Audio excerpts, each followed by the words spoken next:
Good morning, students. Today we are going to start geography for class 10. Today's our topic is resource planning. ठीक है, संसाधन नियोजन. Okay. So planning is the widely accepted strategy for judicious use of resources. तो जो नियोजन है, planning है, ये वाइडली एक्सेप्टेड है, यानी विस्तृत बड़े पैमाने पे इसको स्वीकार किया गया है. इसकी रणनीति जो है, स्ट्रेटजी जो है, ये बड़े पैमाने पे स्वीकार की गई है कि संसाधनों का उपयोग जो है एक अच्छे तरीके से और सीमित मात्रा में करना चाहिए ताकि संसाधन हमारे भविष्य के लिए बचे रहे. It has importance in a country like India, which has enormous diversity in the availability of resources. या वैसे कंट्री जैसे कि इंडिया है, जो कि एक बड़ी विभिन्नताओं का देश है, जहां पे बहुत सारे रिसोर्सेज की अवेलेबिलिटी है. There are regions which are rich in certain types of resources but are deficient in some other resources. यहाँ पे कुछ ऐसे स्टेट्स भी हैं, कुछ ऐसे क्षेत्र भी हैं, कुछ ऐसे रीजन्स भी हैं जो कि वहां पे बहुत ही अधिक प्रकार के संसाधन हैं और संसाधनों के मामले में वो क्षेत्र धनी है. बट कुछ ऐसे भी क्षेत्र हैं जहां संसाधनों की कमी है, वहां प्रचुर मात्रा में संसाधन उपलब्ध नहीं है. There are some regions which can be considered self sufficient in terms of availability of resources, and there are some regions which have acute shortage of some vital resources. कुछ ऐसे ही क्षेत्र हैं, वह क्षेत्र हैं जहां की संसाधनों के मामले में वो सफिशिएंट हैं, बहुत ही अच्छी मात्रा में, या जितनी उनकी उपलब्धता है उतने में उनका उपयोग हो जाता है या उनके लिए बहुतायत होता है. जबकि कुछ ऐसे भी क्षेत्र हैं जहां पे एक्यूट शॉर्टेज है, यानी बहुत ही कमी है, संसाधनों की बहुत ही कमी है. For example, the states of Jharkhand, Chhattisgarh and Madhya Pradesh are rich in minerals and coal deposits. Arunachal Pradesh has abundance of water resource but lack in infrastructural development. तो हम देखते हैं, उदाहरण के लिए हम देखते हैं कि जो झारखंड, छत्तीसगढ़ और मध्य प्रदेश राज्य हैं, वो मिनरल्स और कोल के लिए काफी फेमस है. यहाँ पे मिनरल्स और कोल की डिपॉजिट्स बहुत अधिक हैं, यहाँ बहुत अधिक मात्रा में पाए जाते हैं.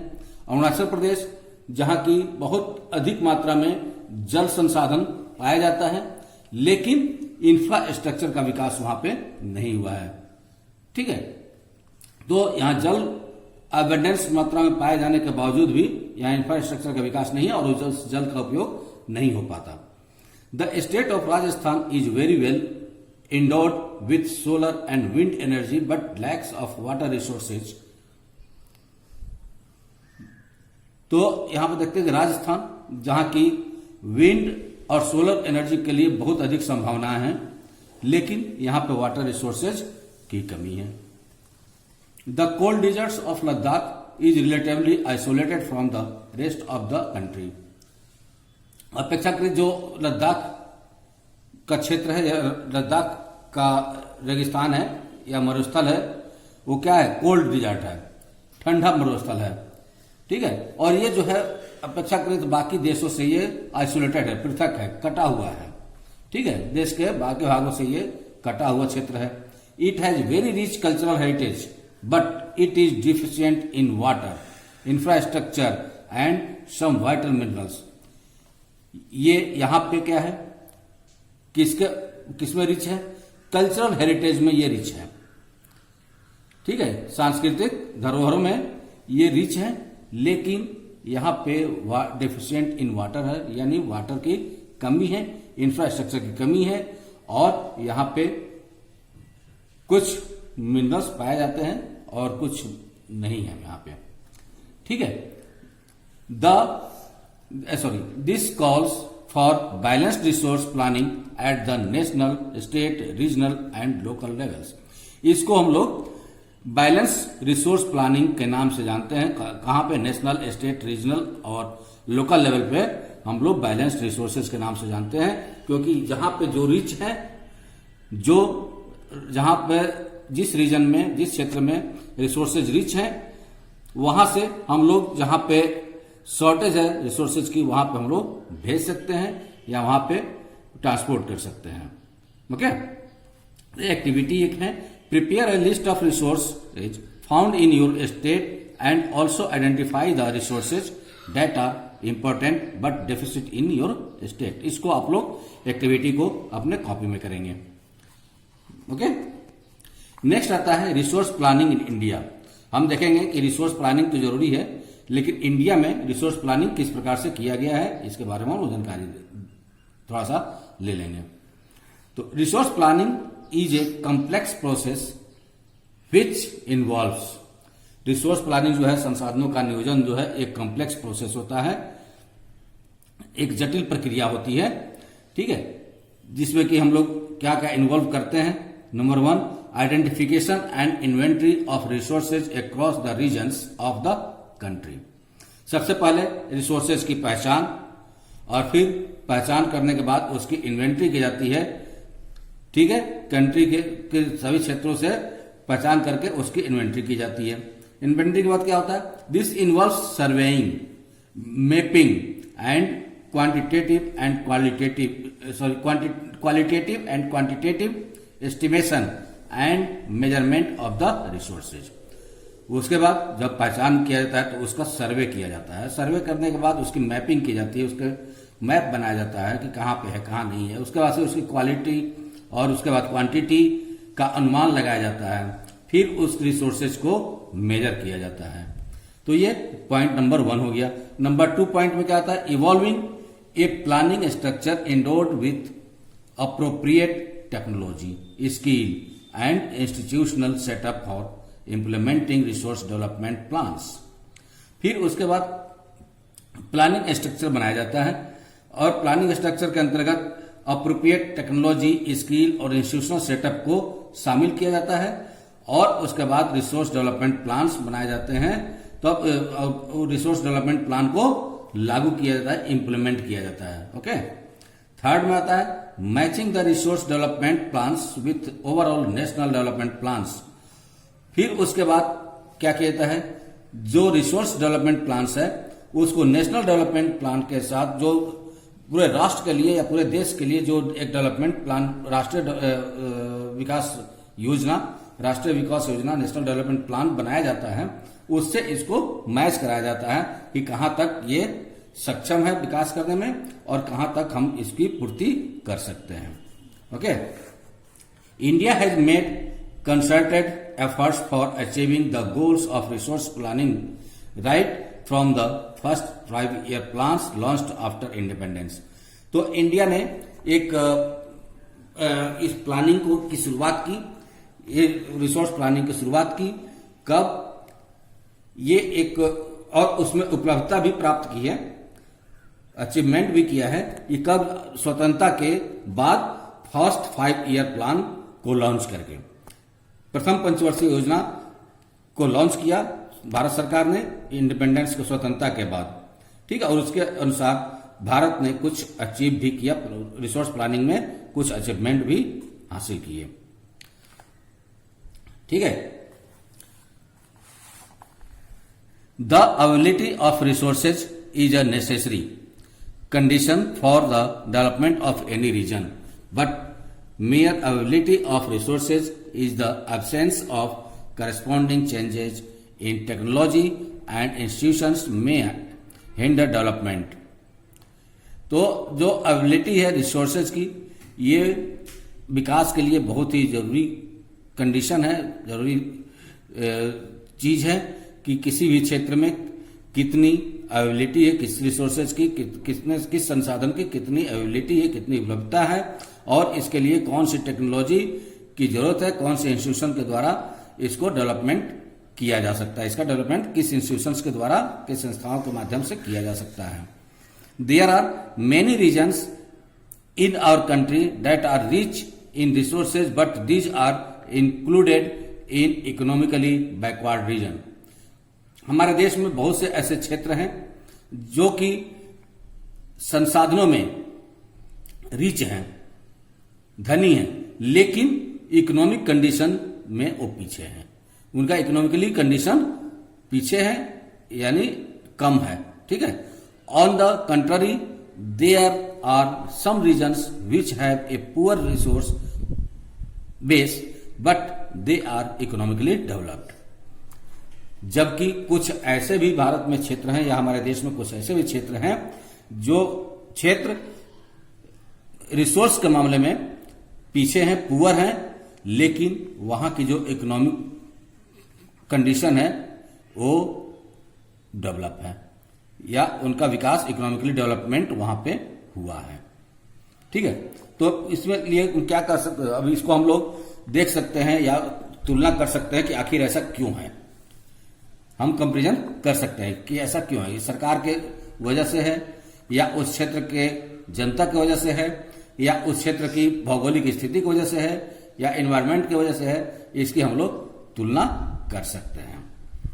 Can you name some resource rich but economically backward regions and some resource poor but economically developed region? Give reason for such a situation.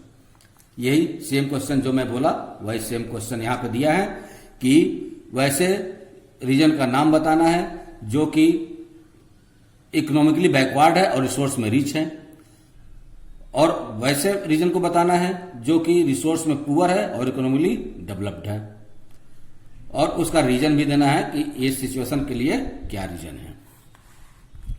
The history of colonization reveals that rich resources in colonies were the main attraction for the foreign invaders. उपनिवेश इतिहास में हम देखते हैं कि उपनिवेशिक काल में जो इन्वेडर्स थे, जो आक्रमणकारी थे, उनके लिए वो प्रदेश ज्यादा सुटेबल थे जहां की रिसोर्सेज अधिक मात्रा में पाए जाते थे। It was primarily the higher level of technologically developed of the colonizing countries that helped them to exploit resources of other regions and establish their supremacy over the colonies. और ये जो है कॉलोनाइजेशन जिन कंट्री जो थी, उपनिवेशिक देश जो थे, ये टेक्निकल रूप से डेवलप थे और उस संसाधन के दोहन में वो लोग अपने टेक्नोलॉजी का उपयोग करके काफी मात्रा में उसका उपयोग किए। Therefore, resource can contribute to development only when they are accompanied by appropriate technological development and institutional changes. India has experienced all this in different phases of colonization. Okay, तो ये जो colonizing country थी, इन लोगों ने technologically सहायता की संसाधनों के दोहन में या संसाधनों को पता करने में, रिसोर्सेज को पता करने में, और ये कई चरणों में ये काम हुआ। और इंडिया जो है इसका एक उदाहरण है कि कई चरण में, कई फेज में, भिन्न भिन्न चरणों में किस प्रकार से कॉलोनाइजेशन के द्वारा इन रिसोर्सेज का उपयोग किया गया है या दोहन किया गया है। Therefore in India development in general and resource development in particular does not only involve the availability of resources but also the technology, quality of human resources and the historical experience of the people.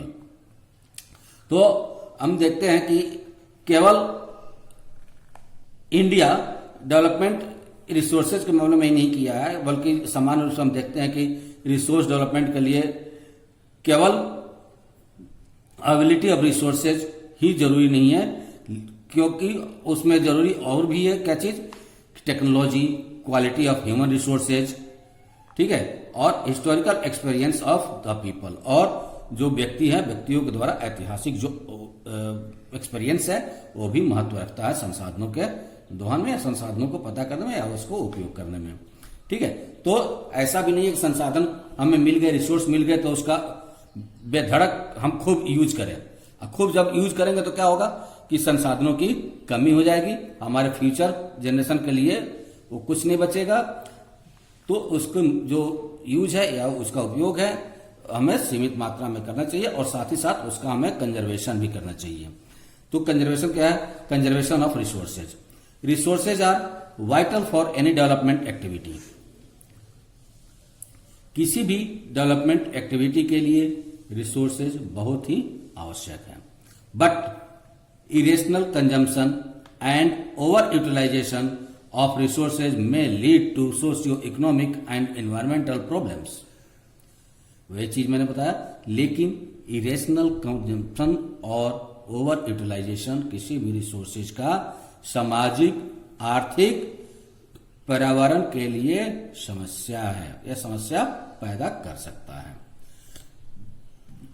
To overcome this problem resource conservation at various levels is important. ऐसी स्थिति न आए इसके लिए हमें resource को conserve करना चाहिए और रिसोर्स कंजर्वेशन बहुत ही भिन्न स्तरों पे बहुत ही महत्वपूर्ण है। This had been the main concern of the leaders and thinkers in the past. और ये जो पिछले हमारे लीडर्स और थिंकर्स थे उन लोगों के लिए भी एक समस्या का कारण रहा है, यह चिंता का विषय रहा है। ठीक है, उनके लिए भी एक चिंता का विषय रहा है ये। For example, Gandhi ji was very apt in voicing his concern about resource conservation in this world. Gandhi ji भी इस रिसोर्स को कंजर्वेशन के बारे में काफी कुछ कहे हैं और उनको भी रिसोर्स कंजर्वेशन की काफी चिंता रही है। तो उन्होंने कहा था, there is enough for everybody's need and not for anybody's greed. उन्होंने ये कहा था कि हमारे यहाँ जो संसाधन है वो सभी व्यक्तियों के लिए पर्याप्त है, लेकिन जो व्यक्ति लालची है, जिनके पास लालच है, उनके लिए कमी ही है। तो अगर लालची बनेंगे तो संसाधनों का दोहन अधिक होगा और वो अधिक से अधिक मात्रा में उसका उपभोग करना चाहेंगे, जिसके वजह से कमी आ सकती है। ही placed the greedy and selfish individuals and exploitation nature of modern technology as the root cause for resource depletion at the global level। उन्होंने लालची माने ग्रीडी और सेल्फिश इंडिविजुअल्स जो थे, व्यक्ति जो थे, उनको या जो व्यक्ति नेचर का एक्सप्लॉयटेशन, आधुनिक टेक्नोलॉजी के द्वारा नेचर का एक्सप्लॉयटेशन करते थे, उनको इन नेताओं ने ग्लोबल लेवल पे संसाधनों के ह्रास का कारण माना। He was against mass production and wanted to replace it with the production by the masses. वे लोग कहते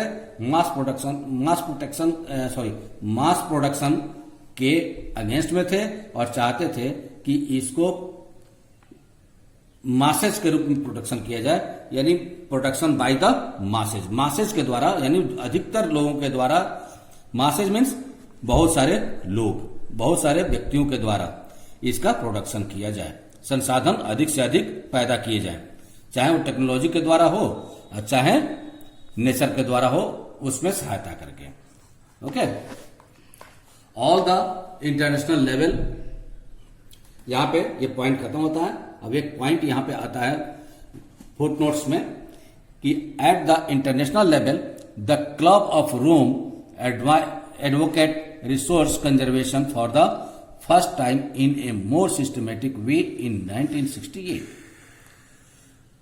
अंतर्राष्ट्रीय स्तर पे क्लब ऑफ रोम था, एक क्लब का नाम है क्लब ऑफ रोम, ये था। इसने कंजर्वेशन, रिसोर्स कंजर्वेशन के मामले में सबसे पहले काम करना शुरू किया और सिस्टमेटिक ढंग से इसने 1968 में पहली बार इसने काम करना शुरू किया। Subsequently in 1974 Gandhian philosophy was once again presented by Schumacher in the book a small is beautiful.